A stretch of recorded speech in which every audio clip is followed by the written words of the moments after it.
How safe is your organisation? I don't mean the tick box health and safety compliance things that you need to meet, but how open is it for people to come to work as they really are? Can people speak up? Do they feel confident in their role? As a leader, do you feel safe? I'm Lee Griffith, a former communications director who now coaches leaders to shrug off the stereotypes and find their own way of leading with impact. On the Leaders of Impact podcast, I talk with real leaders about what shaped their approach. I chat with experts who will challenge your thinking, and I share my own strategies for success. If you enjoy this podcast and want to shake things up with your own leadership development, then why not recommend me to work for your organisation?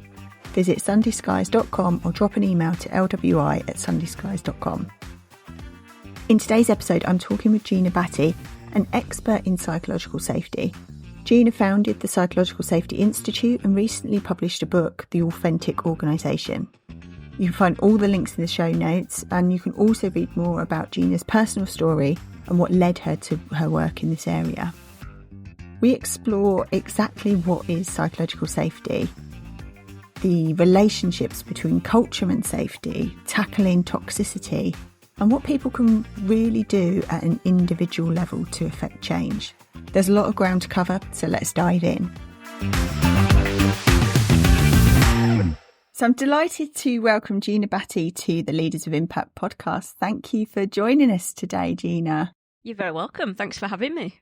First things first, we are talking about psychological safety, and it's a term that people are using more and more, but there's probably a whole load of assumptions around what that means. And so that we're all on the same page from the very off, or indeed if people don't really understand what we're talking about, could you give us a bit of a brief rundown of what is psychological safety?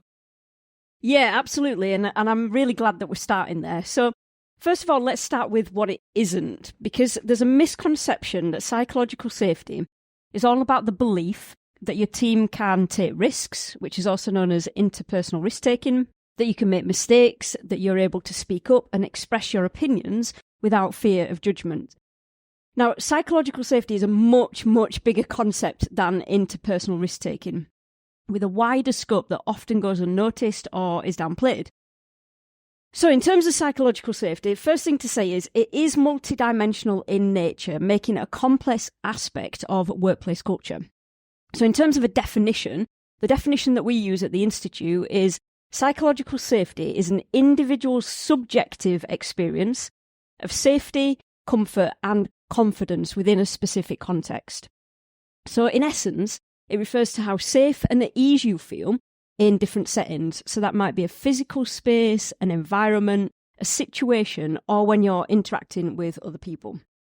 Now, it incorporates many cognitive, emotional, behavioural aspects, such as your emotional and mental well-being, your mental processes, your emotional responses, your thoughts, and the way that you behave.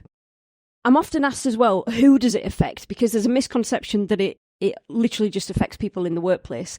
Now, psychological safety impacts every single person on the planet. It doesn't matter who you are. And it influences every part of your daily life, such as your family interactions, your social life, your health, your relationships. But yes, it does affect you in the workplace too. So it is applicable to everybody in the workplace.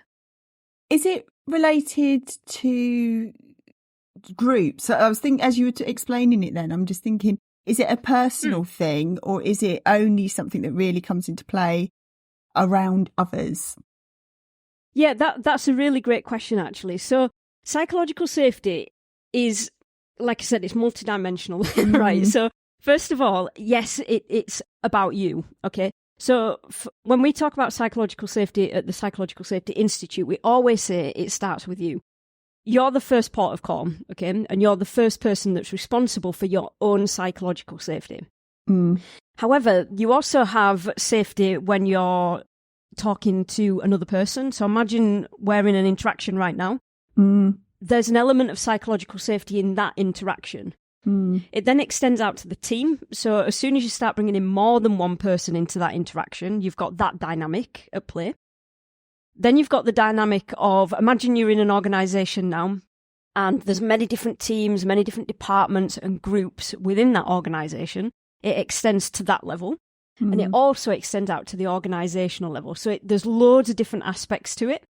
But most people think it's literally just a team thing. And that's because of that misconception that I mentioned about the belief that it's about interpersonal risk-taking. Yeah. That's where it stems from. Okay, that makes sense. So you've mentioned the Psychological Safety Institute, which you founded. Can you tell listeners a little bit more around what you do as an organisation then? Yeah, sure. Yeah. I think it might make sense for me to start with what made me start the Institute first. Yeah, so I'll please. give you a very brief rundown on that, and then I'll talk to you about what we do. So there were two experiences I had early on in my career that led me to think about psychological safety and workplace cultures. And that's what led me to start the Psychological Safety Institute. Now, I won't tell you my story right now, but if you want to know, I can tell you in a moment. Okay. But my personal experiences in the workplace were the catalyst for it all. And we've realised over the years that all the data that we have out in the public domain tells us that workplaces around the world are unsafe. And sadly, some are toxic environments. So I founded the Institute, I always have to think about the number 14 years ago. The Institute are global leaders in workplace psychological safety and workplace culture. We have a mission, as you can imagine, and our mission is to create workplaces where people thrive. We challenge and transform outdated workplace cultures and workplace attitudes. And we use a robust methodology and framework to identify root causes of toxicity and psychological safety issues within organisations, as well as to effectively address them. So, in essence, we aim to educate and give people the tools they need to thrive at work. But we also aim to lobby the government to embed psychological safety into workplace legislation. We kept hearing organisations saying to us that they can't measure culture and psychological safety effectively. So I developed the tool so that they can, in essence. It's called Lux, and I collaborated with the University of Cambridge on it. We're very excited to be official partners with them. So Lux is our tool for measuring psychological safety, measuring levels of toxicity within organisations. But behind the scenes, it does a whole lot more, and it's related to the thing I said about lobbying government. So behind the scenes, we are collating all of the data that organisations are putting into the system. We're aggregating that data, and we're uncovering the deep-seated trends across industries, sectors, and global work environments. So whether that's an in-person, remote, or hybrid environment. Basically, beyond that data and giving organisations the insights that they need to create healthier, safer workplaces, we are using Lux to drive legislative reforms and advocating for change in workplaces worldwide. So, yeah, that's kind of what we're doing in the background. Wow. And I must say that I'm honoured to be among the very few pioneers of unique intellectual property in the field of psychological safety. At the Institute, we developed our own psychological safety methodology for multinational corporations specifically, and we use that at the Institute in our work with clients. And yeah, it serves as a practical framework designed to challenge harmful attitudes, transform outdated cultures, and cultivate healthier, psychologically safe workplaces. So that's it in a nutshell. In a nutshell. Wow, right. There's a lot there that you do, and I'm sure we'll get into some of the nitty-gritty of that. Right? Yeah, absolutely. I want to, you've picked up the culture piece, which is something I wanted to explore, and it's that overlap between safety or psychological safety and culture. Because I think a lot of organisations seem to focus on that culture building piece, and it becomes something usually sits with HR and OD, and it can look at vision and values and all of that, but they don't seemingly as often look at the psychological safety or realise that the two are interlinked in any way. Or when they think about safety, they tend to do it in a very traditional health and safety way, and not think about some of the maybe more prevalent issues that are safety matters, but maybe not in the way that they think. Talk a little bit about the impact on culture and how intertwined these two things are. Yeah, absolutely. Well, the first thing to say is I think a lot of organisations don't really understand what culture is. That's certainly true from the conversations that we're having with organisations. So typically a workplace might think that there's just one culture. We have a workplace culture within the organisation. So I want to kind of address that in my response to what you've just asked there. Yeah. So in terms of workplace culture, it significantly influences psychological safety. So culture exists across multiple levels within an organisation. And we created what we call the PSI culture framework to illustrate what this looks like. So basically, the PSI culture framework identifies 5 levels of culture within an organisation and incorporates 6 different dimensions, along with key components that we call highlights. And each of these different aspects are crucial for cultivating a psychologically safe environment. Do you want me to go through the 5 levels of culture? Would that be helpful for listeners? Yeah, if you could give us the headlines, that'd be great. Yeah, absolutely, yeah. So let's start then. The first level of culture is what we call personal culture.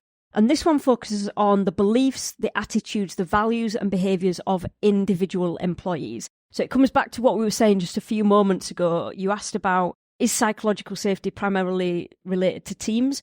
Well, this model shows you how it kind of splits, if you like. So the first level is personal culture, and it's related to me as an individual, okay? The next level is one-to-one culture, and this one concerns the direct interactions between 2 individuals, like I said before. So think of manager and employee interactions, but also peer-to-peer interactions. So this level primarily focuses on communication styles and skills, trust and respect, feedback mechanisms, conflict resolution, that kind of thing. The next level is team culture, and this one addresses the dynamics and interactions within a team. So you can imagine there's tons of different things involved with this one, such as team cohesion and trust, understanding what your role is and your responsibilities are, group norms, values, etc. I could go on, but you get the idea. Yeah. The 4th level is what we call collaboration culture.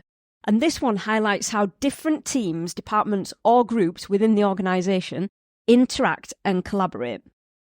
So this one covers interdepartmental relations and cooperation, information sharing, problem solving, that kind of thing. And then lastly, level 5 is organisational culture. So this one encompasses the overall culture of the organisation, and it's driven by its policies, its leadership and overarching values. Again, there's lots of different aspects within that, but that's kind of the top level of how it is all brought together. But in terms of going back to your question, understanding that the culture levels are interrelated is crucial.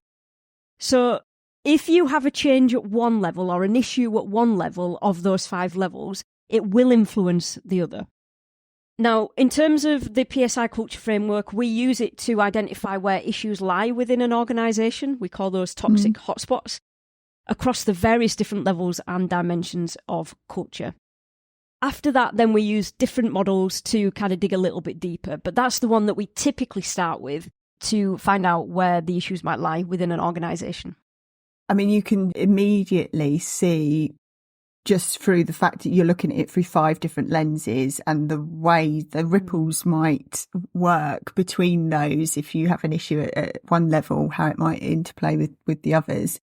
And so you can only imagine the scale of those ripples could be vastly different in an organisation of 50 to, say, 5,000 people. It's very different things come up. Exactly. If we look at perhaps what the signs are of an organisation who aren't demonstrating psychological safety or haven't created the right conditions for that, what are those signs and signals that leaders should be really alert to? Well, there's a lot. Yeah. And I guess the key thing, right? I guess the key thing is about awareness. So being aware is like the fundamental thing. But yeah, let's go through a handful maybe of red flags that you could look out for. Yeah. In terms of the individual, let's start there, right? So individuals might not bring their authentic self to work. So you can sense that they're holding themselves back or they've got their barriers up with colleagues.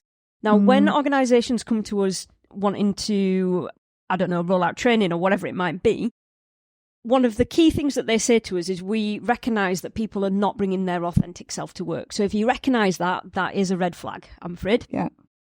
You might see that individuals are struggling to manage their emotions when they're in interactions with colleagues, which then impacts on their behaviour.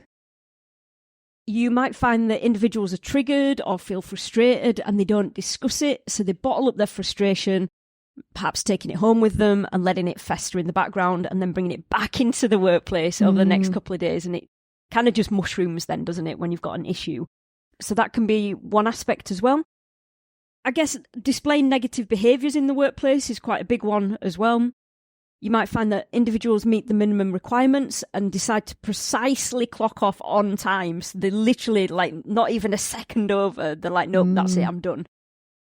You might also notice that individuals stay quiet and don't actively participate in meetings or discussions. You'll find that participation is very passive generally. Yeah.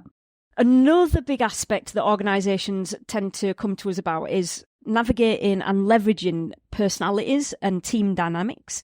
So you'll notice that you've got an issue within your team dynamics. So you might notice that people are finding it challenging to navigate the diverse personality types in the team, which then has an impact on communication and morale. You might hear discussions about or experience strained team relationships. You might get disengagement, lack of trust, misunderstandings, resulting in conflict and confusion, that kind of stuff. You might find also that micromanagement is rife.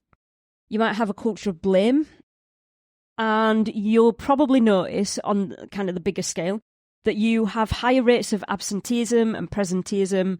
You'll notice a steady or a large flow of people leaving your organisation or specific teams without telling you why. Yeah, so as I said, there's tons of different things that will tell you that you've got an issue. The key thing is about paying attention and recognising those signs.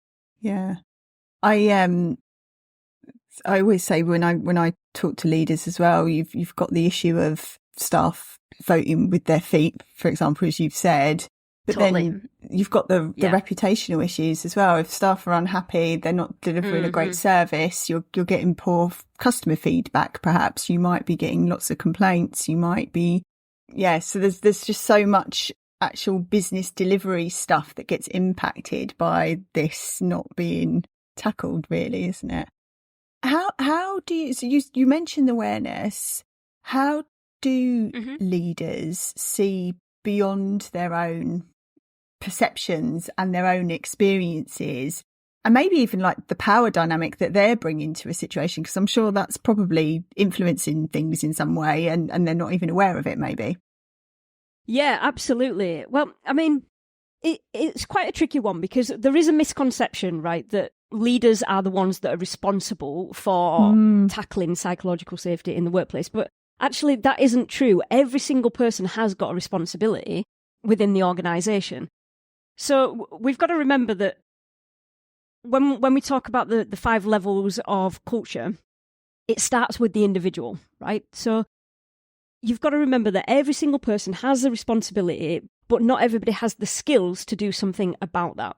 So in terms of leaders and the kind of things that they can be thinking about and focusing on, it's thinking, okay, first of all, I'll be a role model. So I'll bring my authentic self to work and I'll show who I am in the workplace. I'll be an authentic leader, in essence. And then it's about making sure that everybody's got the right tools and training to be able to thrive in the workplace. And there's loads of different things that you can do around that, such as authentic self-training. How do you make sure everybody feels safe and confident to bring their authentic self to work? You might want to think about communication and making sure everybody's got the right communication skills that they need, because let's face it, in our education system, we're not taught those things, are we? No, it's not part of the curriculum anyway. No. So, and it's one thing that really is a big barrier in organisations, people communicating effectively. So making sure everybody's got those skills and have the opportunity to practice those skills in a safe space is really important too. So yeah, leaders have got quite a rough, a rough journey, I guess, in terms of this, because everybody thinks it's their responsibility, but actually it's not, you know? No. And I see that in how you explain it. It leads me to my next pondering, I suppose, which was if everyone's got that responsibility, you need to be the change if you want to see change happen in your organisation and all of that kind of stuff. Certainly in toxic places, organisations I've worked in and people I've spoken to, and even past people I've interviewed on this podcast, and we've talked about trying to tackle whether it's toxicity, easy for me to say, toxicity, whether it's... it's a hard word, that, isn't it? It is a hard word. Whether it's tackling bias or whatever it might be, the onus is usually on the individual to bring that fight and all of that. But it gets to a point, and I specifically look at toxic leadership as an issue because I know firsthand, having left an organisation, thinking I've done everything I can do to try and affect change and to raise the issues and the awareness and change my behaviour and blah, blah, blah. And I know quite a few people recently have left their organisations under similar circumstances, and it feels like, and it's always like that when you see something or you bring awareness to something, you suddenly see it more often. But it does feel like all the good people tend to step away because they can't make the change happen at that individual level. And so my worry has been, particularly in some sectors, the toxic leaders or the bad rot in an organisation stays there and they're almost rewarded because they're not really being challenged. They've fought longer and harder and they've been able to win out. And obviously we need to preserve ourselves as individuals and protect our own well-being and our mental health and all of that kind of stuff. I completely get it. But there comes a point when if everyone leaves, we're never going to get the tipping point of that change to happen. And I suppose, like, what can actually be done if you're working in a place where there is that challenge and you know you've got a responsibility, but you can't take the full burden and onus of that? How can we start to make that bigger change? Yeah, I mean, that's a great question. It's a big one, sorry. There's a few different things I want to... there's a few different things I want to unpack there, and I want to make sure that I remember them all. So, right, let me start with this, right? So, toxic leadership, toxic people, and toxic behaviours, right? Personally, I think we need to be careful of how we use these terms. Yeah. So, toxic leadership and toxic behaviours, they feel okay to me because they describe a situation, actions, behaviours, that kind of thing. Toxic people, I think we need to be wary of using. So there are individuals who can do damage in an organisation, okay? So they're capable of devious, careless behaviour, which can destroy people, teams, and ultimately their organisations. Yeah. Now that is associated with personality and behaviours, okay, of an individual. Then we've got people who are not toxic, but have issues that originate within the intrapersonal culture level. So that very first level of culture. Yeah. Which then ripple out into their interactions with other people. So I think we really need to be clear here that these are not toxic people. Uh-huh. These are people that don't have the intrapersonal skills that they need to thrive at work. There's a massive difference here. So these people might have negative thoughts, beliefs, and attitudes, which are then rippling out and causing negative behaviours with their colleagues, for instance. They might have issues regulating their emotions, and then when they're triggered, they might react inappropriately. They might have things that have happened in their past, maybe in their work life or their home life, that is influencing them and their behaviours today. It might be that they're impacted by social conditioning, for instance, and they're going into the workplace with these fixed beliefs based on their experiences as a child through social conditioning. So there's loads of different things that are going on underneath the surface here, and I think we just need to be a little bit careful on who we classify as toxic people when we're talking about people in the workplace, because not everybody is toxic. There might be people that have got those intrapersonal issues. Now, for those people with those intrapersonal issues that I've just talked about, these are all things that can be worked on and developed with the right support and resources in place. You can also provide learning opportunities and practice around authentic leadership, okay? So just a little note there on the use of the terms, I guess, and what's going on underneath the surface. Yeah, so then picking up from that, I guess it goes back, everything for me goes back to the culture framework when I think about it. So we've all got that responsibility ourselves, okay, to do that inner work, to make sure that we're presenting and performing in the workplace in a way that is helping other people to thrive as well. So we're not just thriving, we're helping other people to thrive. We then move on to the level 2, which is that interpersonal dynamics. So again, this is the point where we want to be thinking about how people interact with each other. So you might have toxic relationships going on at this point. So you might experience things like bullying and harassment, which is where my story started. You might have ineffective communication. You might have expectations that people are not expressing and then getting really frustrated about.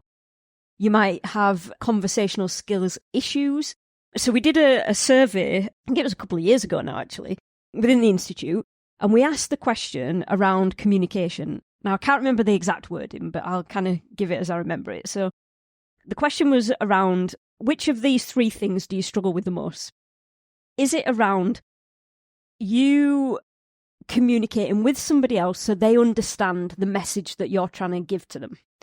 Is it the other way around? So you are struggling to receive messages from other people. So you might be mishearing, misunderstanding, and then getting triggered and responding inappropriately, for instance.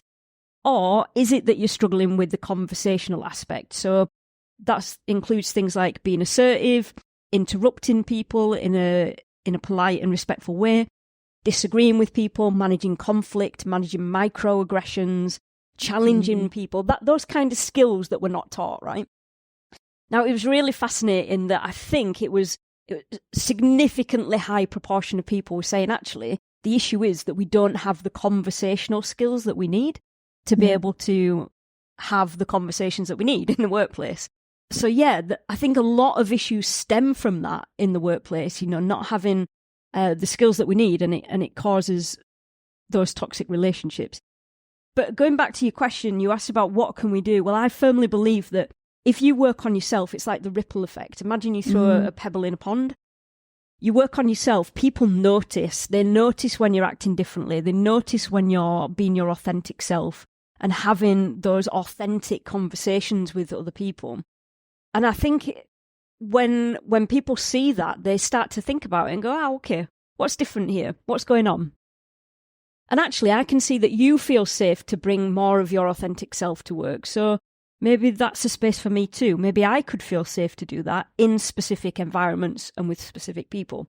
So you can never underestimate the power of the ripple effect. You work on yourself and it literally spreads.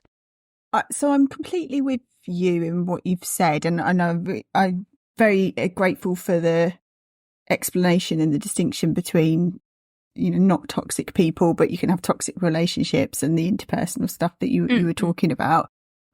And not to get into specific case studies or examples, because that's not particularly helpful, but I know in more than one organisation, particularly at that board level, where you might have 1 or 2 people who do the inner work, and try to bring that conversation and that awareness to the rest of the board who perhaps aren't as open and willing to make that change.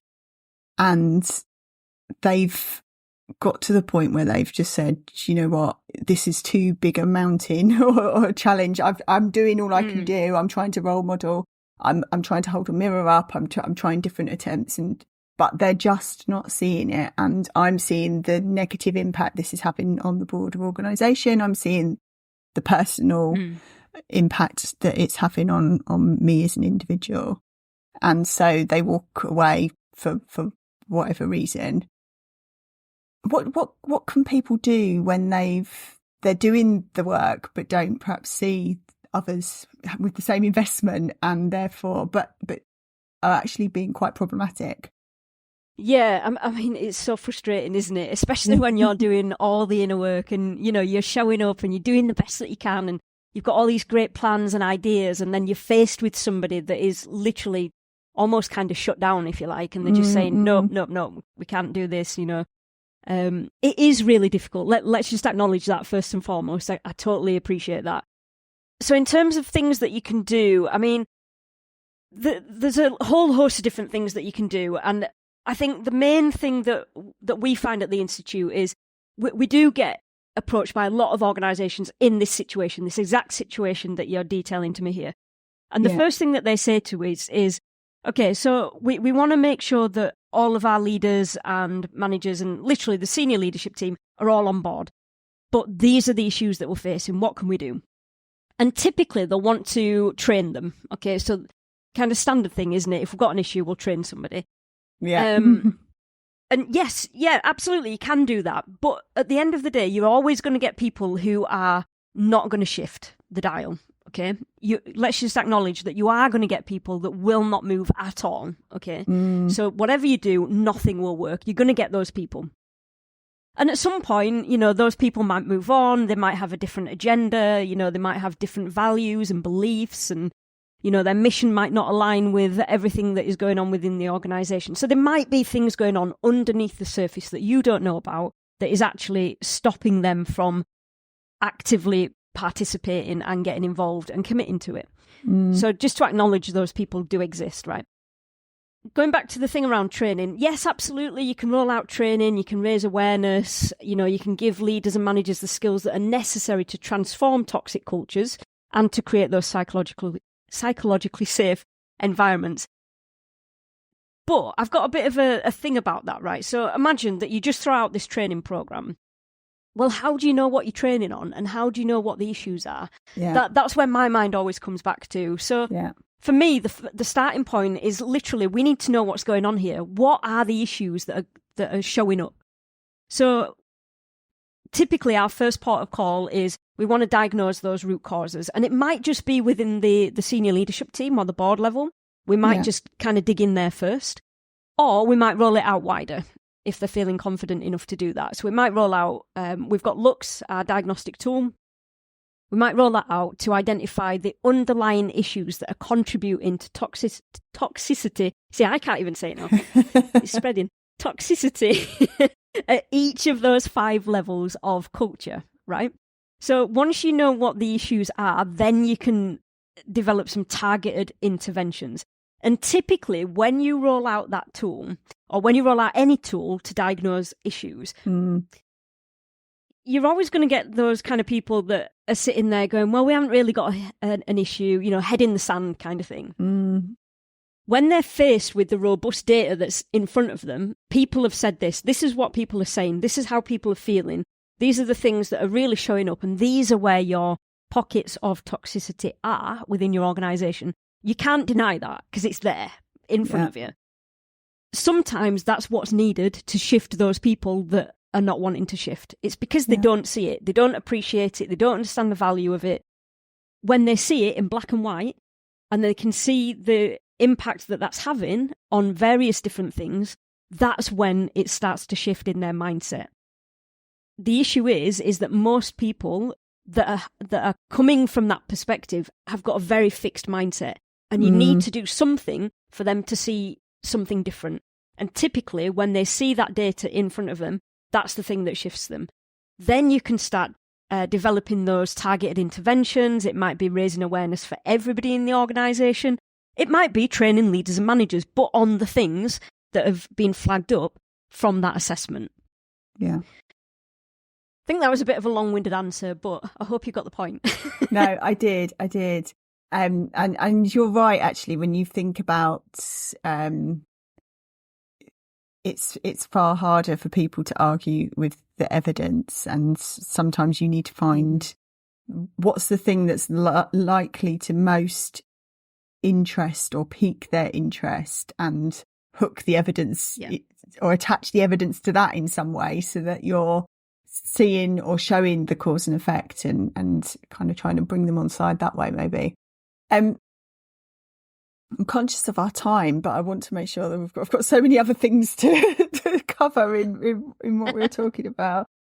I was interested at the very beginning when you said that psychological safety is a subjective thing, and you mentioned the word confidence. And I don't like the phrase imposter syndrome, because I think it's become one of these trendy buzzwords. And this is just my opinion. You might you might feel otherwise, but it feels like a trendy buzzword where it's been put, the onus has been put on individuals they feel like an imposter. But when you dig beneath it, there are so many other factors that are at play that are actually making people feel really uncomfortable. And I've always felt that there's a strong link between how safe someone feels in an organisation and how much they might feel or be made to feel like an imposter.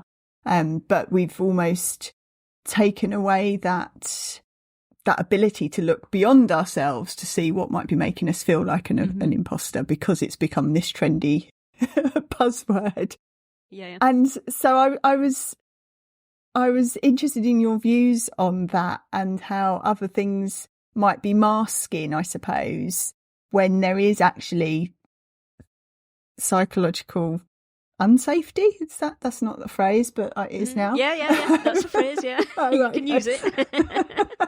But yeah, these things that might be cropping up that people might be saying they're thinking or feeling that could actually be hiding a bigger issue at play. And I just wanted your thoughts on that, really. Yeah, it's an interesting one. So we talk about imposter syndrome quite a bit within our work because it falls in that intrapersonal level. So when we start digging into what are the things that are affecting your performance and behaviour at work, which is what the first level is really about, that's where it comes up. So imposter syndrome, we take that to mean that you are feeling like you're not as capable as others think, and that you feel you will be exposed as a fraud. So with imposter syndrome, there's this overriding feeling of I'm not good enough or I'm going to be found out. So yes, there is definitely a safety issue there. That is a psychological safety issue. So imposter syndrome, well, first of all, I have to say I don't like the word syndrome because that makes it feel like you've got some sort of illness or something, but that's not what it is. So just, yeah, my personal, I don't know, frustration on the term, I guess. But anyway, imposter syndrome originates at the intrapersonal level. So it's a thought and it's an emotion that a person feels about a situation or an interaction that they're having. And there's usually something that triggers you in that moment. So you're being triggered to have those thoughts and feelings about being found out or not being good enough with a particular thing. Yes, there's usually an external trigger as well. So it's an intrapersonal thing, something going on inside of me. But there's also an external trigger. So that might be a person, a conversation, a situation, whatever it might be. Now, if you raise your awareness of what these triggers are, you can do the inner work to reduce the impact that they have on you. So you are in control of that to a certain extent. Now, there may be some other work that needs to happen too, such as if it's a person that is triggering you or a conversation, you might need to work on interpersonal relationship issues. It might be that you've got issues within the team dynamics or interdepartmental issues, but also it could be something at the organisational level as well. So imposter syndrome, I always say, starts with you. Everything starts with you, doesn't it? But it's true. Imposter syndrome does start with you. It's happening within you. Yeah. But then that can manifest in a very physical kind of way towards other people as well. So I guess it's just being aware of it, really. Yeah. Okay. So, but neither of us like the term imposter syndrome, I'm hearing, which is good. No. There's just something quite negative about it. And actually, personally, I don't think it is a negative thing. It's just a reaction like any other reaction that you might have. It's something that first of all, not everybody has this, by the way. No. But quite a lot of people do have imposter syndrome. And it's a reaction that people have, just like any other reaction that you might have to any other thing that might happen in your life, you know? But this one seems to have a name attached to it for some reason. Yeah. So you've recently published a book, congratulations, on creating psychologically safe workplaces. What are the steps then an organisation needs to be taking? And I know you haven't got, it's going to be far longer than we've got in this podcast to go through it, but the headlines of, an organisation has maybe listened to this or is already thinking we've got a bit of an issue here that we need to tackle. What do they do? Good question. First of all, read my book, obviously. Joking aside. The first step is always being aware that there might be an issue. So there's clearly a reason that you're listening to this, for instance, or that you're reading about psychological safety and toxic cultures, there must be something going on that is worrying you. So that's your starting point, being aware, I guess. The steps after that kind of depend on where you are and what the issues are that you're facing. So I guess in terms of moving forwards and doing something about it, your first thing is having conversations with other people in the organisation. Are they seeing those issues too? Are they actually an issue, or are they something that is, ingrained and something that is actually helpful to the organisation? So it's having those initial conversations to figure out what's going on. What I would say is, do not just off the bat go, right, we need some training. Let's deliver some one-off training sessions, because what we're seeing at the Psychological Safety Institute is a lot of this performative behaviour. So people come into us saying, we know we've got an issue, we want to do something about it. Let's roll out a one-off training session, or let's roll out a one-year initiative and then focus on something completely different the following year. Or the other thing that a lot of people, organisations do is celebrate maybe a day or a week or a month. We have Pride Month, which is a big one, where they literally just roll out one training session or a keynote speaker session, and that's it. Okay, tick the box. I'm sorry to say it's not good enough. Yeah, exactly. That's exactly it. Right, we've done it. We've dealt with it. We're good. Right, let's move on. I'm sorry to say it isn't good enough. You can't just do that. If you want to create an environment where everyone can thrive, you need to prove it. Okay, if you want to root out those toxic cultures, you need to prove it. And if you want to create an inclusive workplace where everyone feels that they belong, you need to prove it. You need to invest in it, live it, and breathe it. And you have to invest in making that lasting change. It's not something that you can do overnight. You've created this culture over a number of years, probably, and it's going to take quite some time to unpick all of that. So, yeah, that's the first kind of couple of things I want to say. So in terms of moving forwards, the best thing that you can do is, once you know that you've got an issue and once you know that you want to do something about it and you've got other people on board, then you might want to reach out to somebody to figure out what those issues are. So diagnosing those root causes, developing those targeted interventions, then raising awareness. So training obviously comes into that. You want to make sure that you enhance communication skills within your organisation. You want to make sure that you understand the team dynamics that are going on. And you want to make sure that you're creating safe spaces so people can actively participate. You might need to review policies and systems and lots of other organisational stuff behind the scenes as well. But certainly there's a starting point, okay? Have those conversations. Start to think about where those issues lie. Maybe roll out a tool to figure out what the actual issues are before you then start to develop some interventions to deal with it. Yeah. So how you're looking at a time, because one of the things that it's an adage that people say it takes a long time to change the culture of an organisation. And some people, I often hear people saying, it can take 7 years for the culture of an organisation to change. And to be frank, a lot of leaders don't, particularly chief execs, they don't stay in organisations that long to see a culture change. So there's an impatience, isn't there, of I need to do something really quickly. Absolutely. And so they'll do it half-assed because they want quick wins rather than the investment in the long term. How long does it actually take? And I know that's like, how long is a piece of string? It depends on the size of the organisation and the extent of the problem. But is it a complete fallacy, this 7 years thing, or is there a sense of time?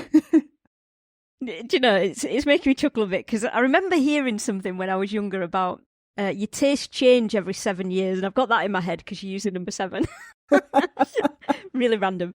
I mean, it's a great question, and there's so many different variables that it's really difficult for you to say, actually, it's going to take this certain amount of time. It depends on who's involved. Are you rolling it out on a team by team basis, or are you going whole hog company level? That's kind of the first consideration. The second consideration is, how much buy-in have you got from the key different people across the organisation? If you don't have much, it's going to take you longer. If you've got a lot, then it'll take a lot less, obviously. It depends on size of organisation. So if you've got a little organisation with, I don't know, maybe 50 people, that can happen quite quickly. If you've got a multinational in I don't know, 50 different countries, that's going to take a lot longer, as you can imagine. And it depends on how much time and effort and how much energy you've got and how much resource you've got. Honestly, there's so many different variables. So when we start with a culture change within organisations, we typically start on a 3-year programme with organisations. So if you come to us and say, we want to change our culture, we'll do an initial 3 years with you. Yeah. Then we'll review it and see where it goes from there. That is typically for a multinational organisation, okay? I'm not saying it takes 3 years and you're done. Definitely not saying that. Yeah. But you can typically get the key things in place that you need within those 3 years to be able to continue the work and to be actively embedding it day in, day out. Because to create a psychologically safe environment and a healthy workplace culture, it's a day-by-day approach. It's not, right, we'll do something now and then a month later we'll do something else. It's literally every single interaction you have, every single meeting, everything that you do, it has to be embedded into all of it.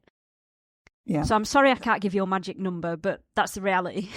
No, I knew that there wouldn't be a magic number, but I wanted to.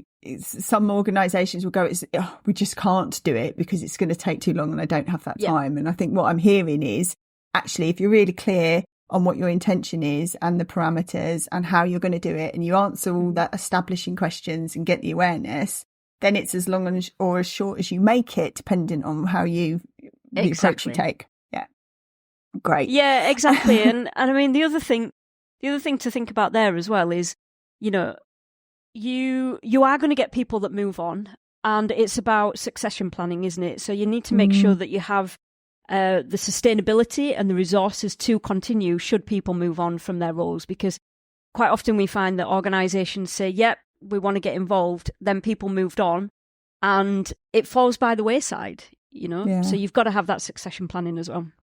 To build on that, and as my kind of final question really, what else can individuals do, individual leaders, to create the right conditions or to start to make the change? What can they influence or do? Another great question, thank you. Well, I guess there's quite a few different things, and I won't go into detail on them. I'll just kind of go through some and leave them for people to think about, I guess. Yeah. So I guess the first thing is about emphasising the vital role of leadership. So leaders at all levels should not only endorse but actively champion the culture change. Their visible commitment sets the tone for the entire organisation. So you are that person. We've been talking already about leading by example, being a role model, that kind of thing, raising awareness on what psychological safety is and what toxicity looks like and what you can do about it.